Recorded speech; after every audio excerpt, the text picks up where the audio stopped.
And we are live with another Lakers snack pack. I am your host, Sean Grice, aka the Magic Man, and welcome.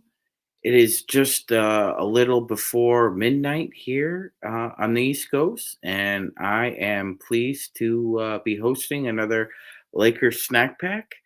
Uh, this is a celebratory snack pack, considering the fact that. Hello, Sorrow. How you doing? Considering the fact that we actually won a series. Uh, what's up, Raphael? I'm on here because you know what? After a series win and the kind of community we have, everybody kind of deserves a bite at the apple. Definitely hearing their thoughts, and everybody was well received.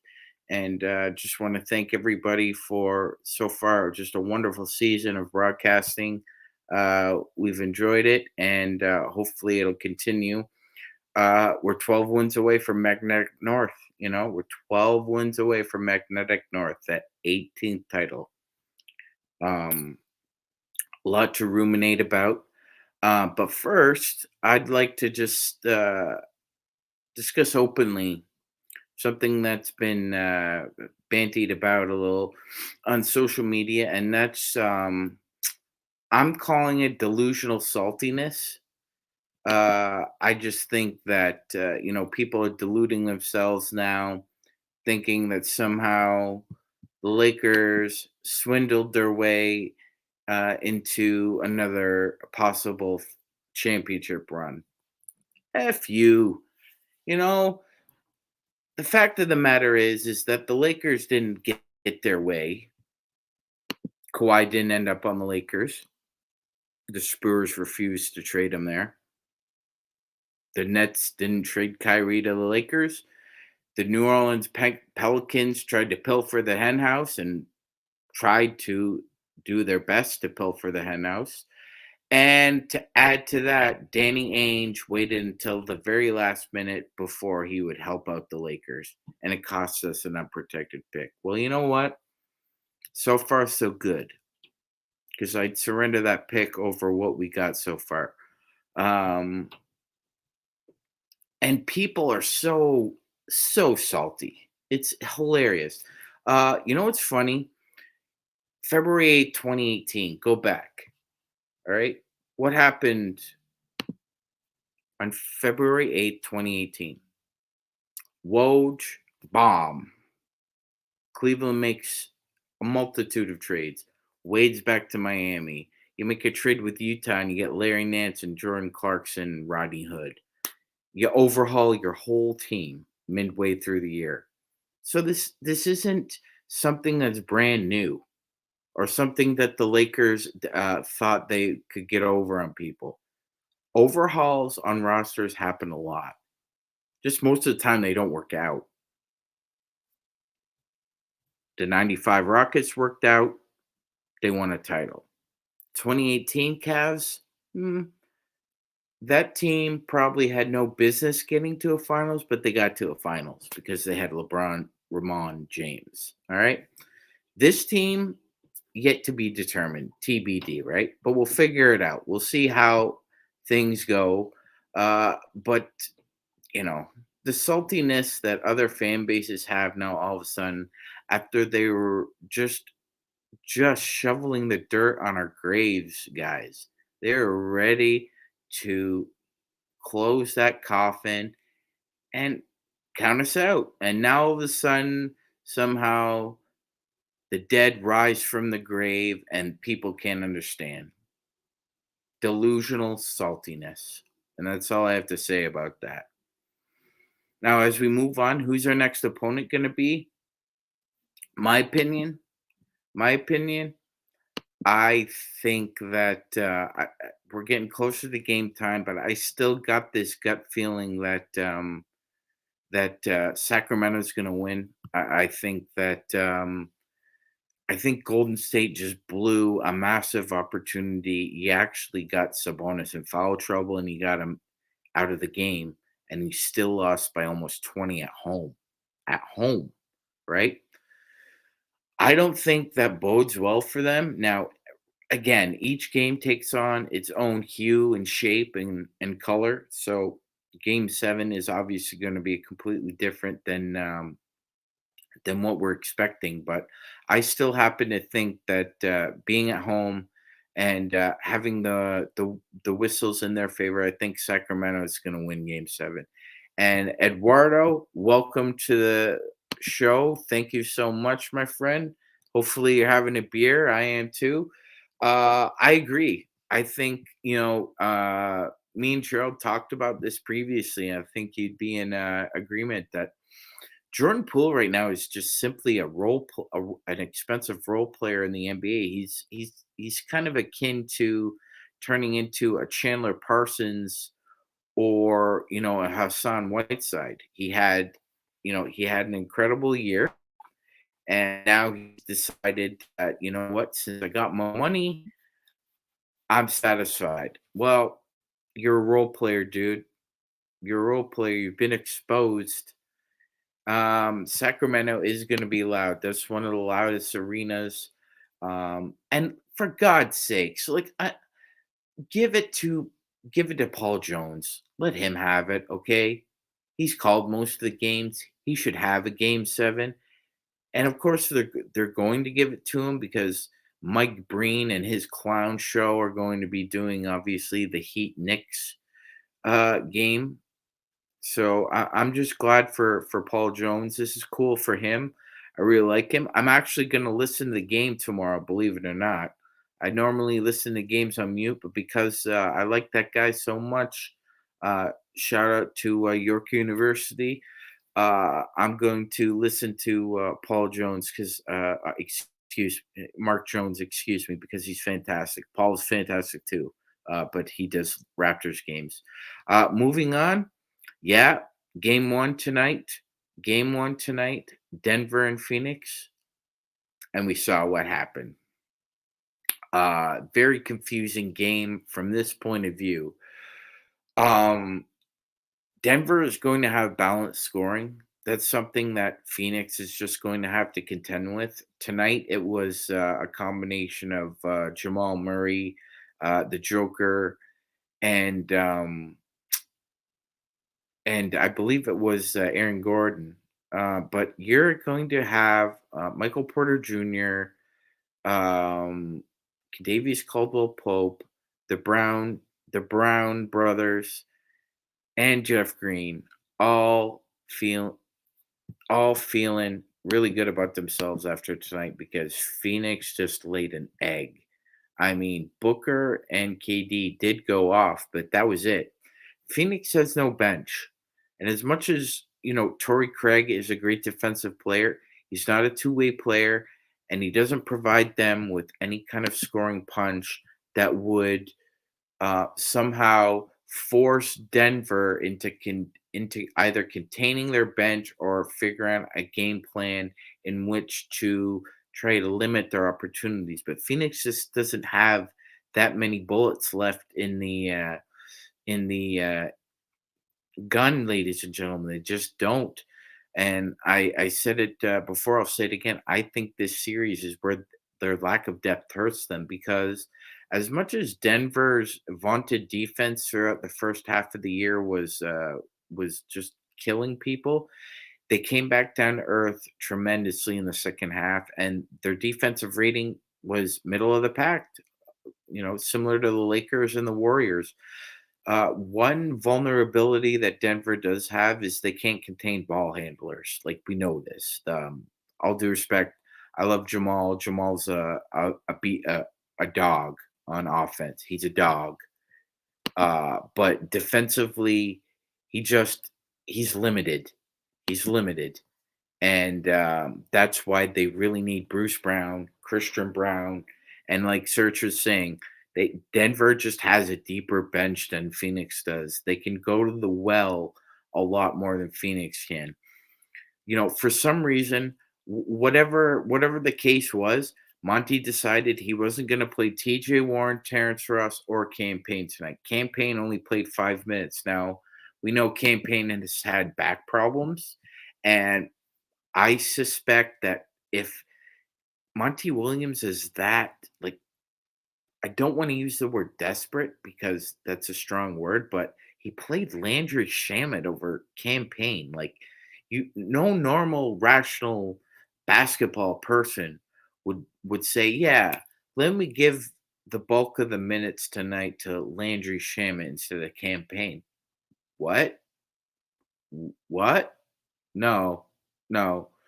So my guess is campaign isn't all the way healthy, and that's why Monty didn't play him. So Phoenix, I hear what you're saying, Blue. I hear what you're saying, but you know what? Denver, we know Denver's history in the playoffs, man. I'm not going to disagree with you. You know, however, I just think that they have better depth than Phoenix does. I think they can go to a multiple of different looks, especially offensively, than Phoenix can. I think Phoenix can match ups defensively with Denver, but I think they're very limited when it comes to matchups. And we know what the Joker can do when it's him and exploitation. He will undress you. So Phoenix really needs to adjust here. They need to get campaign on the floor or find a way to get ball handlers into the paint because that's where Denver's vulnerable. And by the way, guys, that's why I think they'd be a better opponent for us too, because I think we could shred them inside. Even though they think they have all that paint protection, you can really beat Denver inside. We showed what we could do to Memphis, and I think in the second round we're going to show what we can do in the paint again. And everybody, I just want to thank you for coming out and supporting us. We're over 600 subs.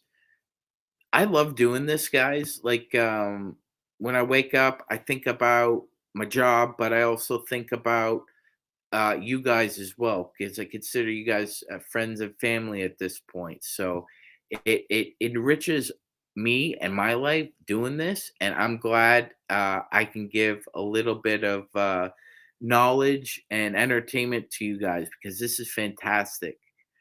You know what? Eduardo's saying bubble matchups again. Could be, could be. I think Blue. I'm blessed, man. I'm blessed.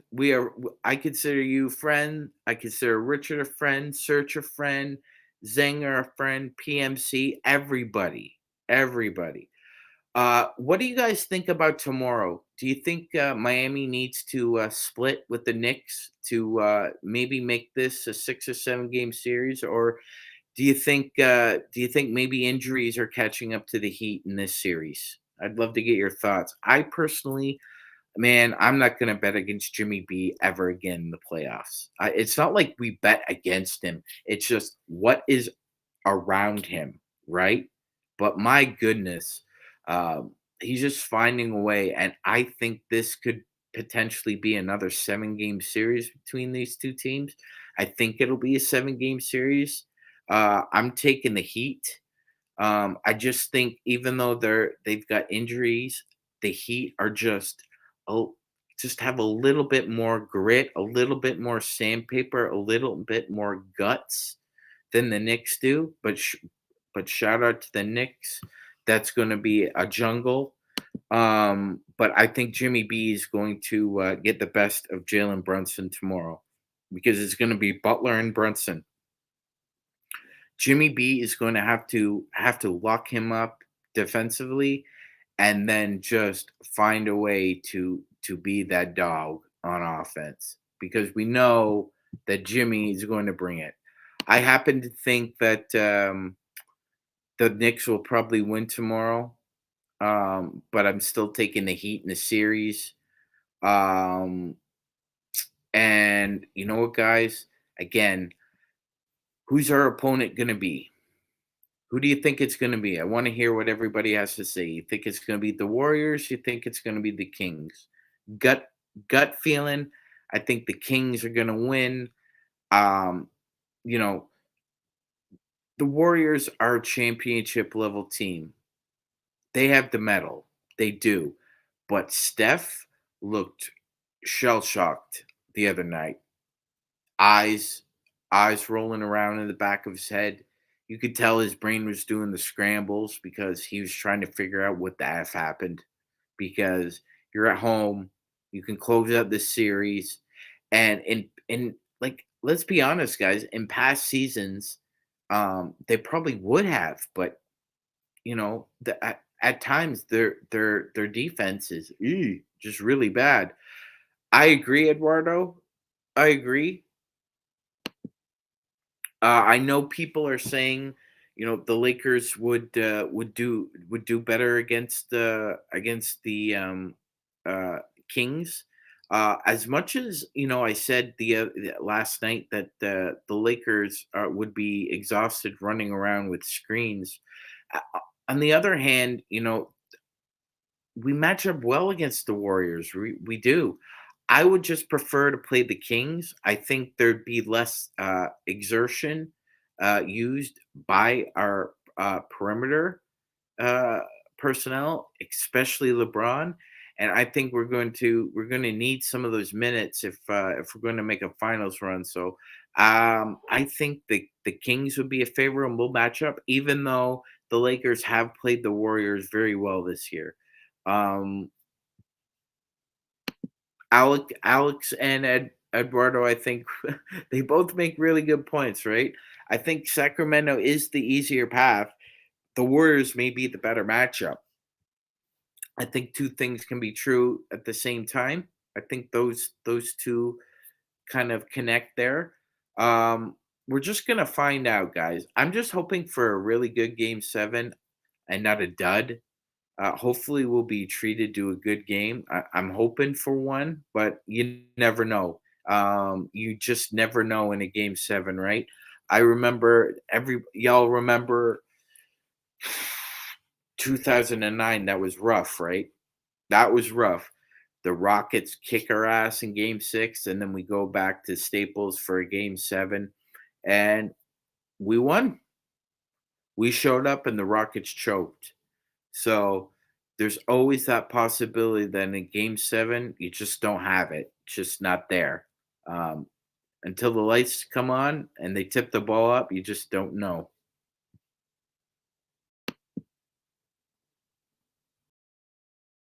Scarlet and Blue says, how can you be sure that the Kings are the easier path and this team hasn't played them? Well, I'll tell you why. So, two reasons. Okay. The first reason is that this Sacramento team also hasn't played the Lakers. But we've seen this Sacramento team before. Like the Lakers know what the Kings do. They're a division rival. We played them 4 times. I think that if you broke down the film, the Lakers really know what the King. Now you could say, well, Sean, now the Kings have film on the Lakers. That's true, but the difference is the Lakers know how to play against that version of the Kings. The Kings have never played like in real time against the Lakers, so that's going to be an adjustment they're going to have to make. The Warriors have seen this version of the Lakers. They know this version of the Lakers. The Lakers know the Warriors. The Kings are very unfamiliar with the Lakers at this point. And you could say, well, the Lakers are unfamiliar with the Kings. I disagree. I think that yeah, that's true, Scarlett. That's true. But there's something to be said about Sacramento always getting up for games against the Lakers and the Warriors and the Clippers, and they always get up for the Bucks, and they always get up for um the Sixers. They never seem to get up for the teams that were on their level or a bit better than before this year. So I think that inexperience is eventually going to catch up to the Kings. I think inexperience is going to catch up to the Kings, catch up to them tomorrow. I don't think so, but it could happen. Alex says, my dream scenario would be the become the chance beating the Celtics in crypto and watching LeBron get his fifth in MSG.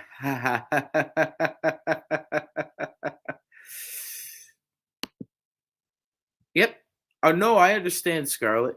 I understand. I understand. Eduardo was saying the same thing. I think a lot of people you know, I really don't care who we play. Honestly, I think we're playing at a level now where nobody wants to play us.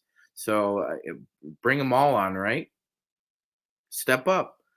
I disagree a little bit with Joe. Joe brought up a great narrative yesterday that if LeBron wins his fifth title with the seventh seed, that would somehow change the goat argument.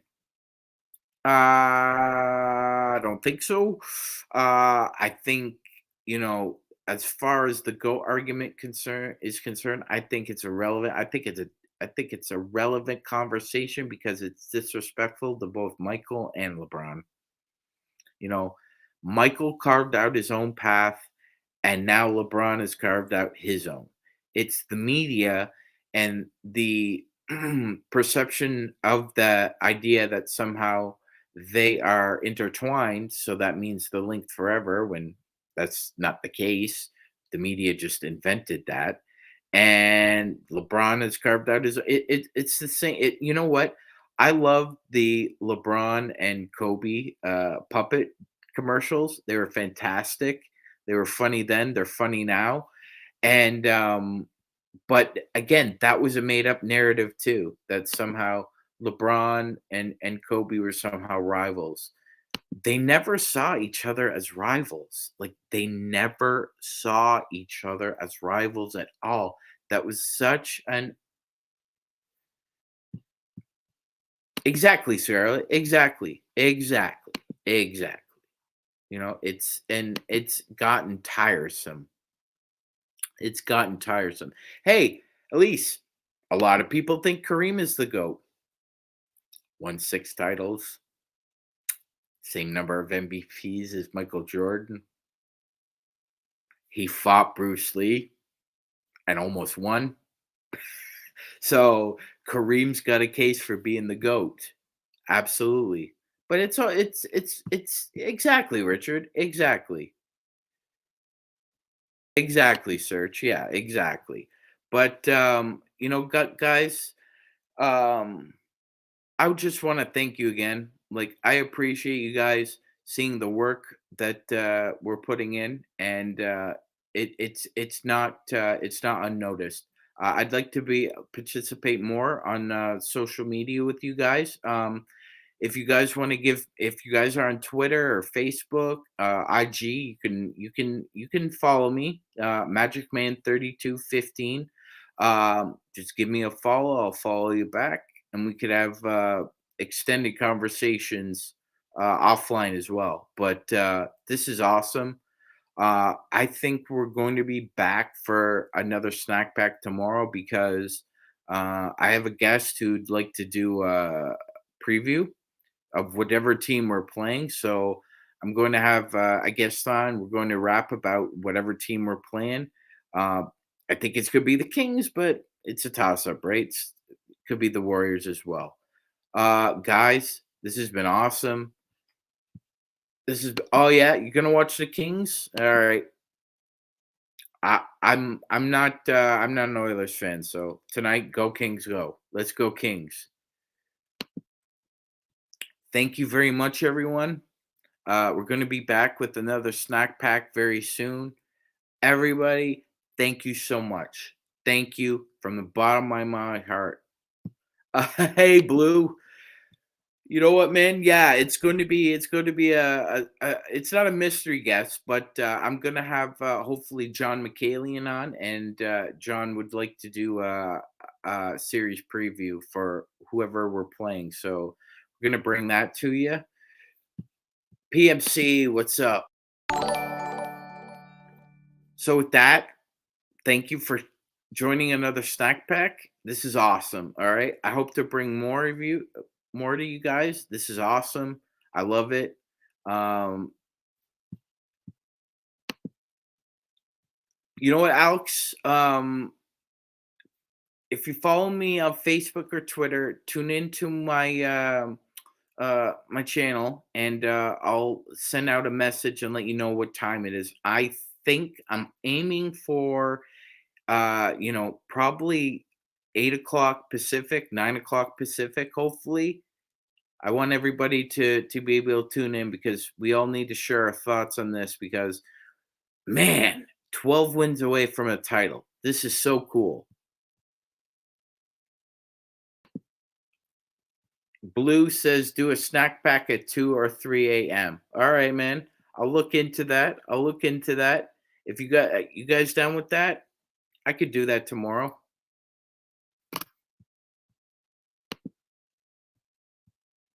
All right, ladies and gentlemen, boys and girls, children of all ages, thank you once again for tuning in to the Lakers Snack Pack.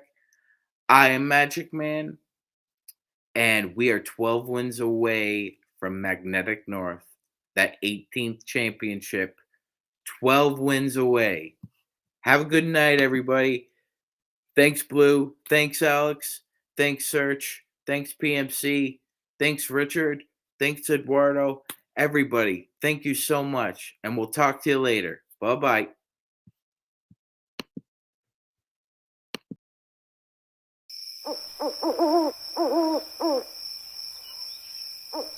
bye.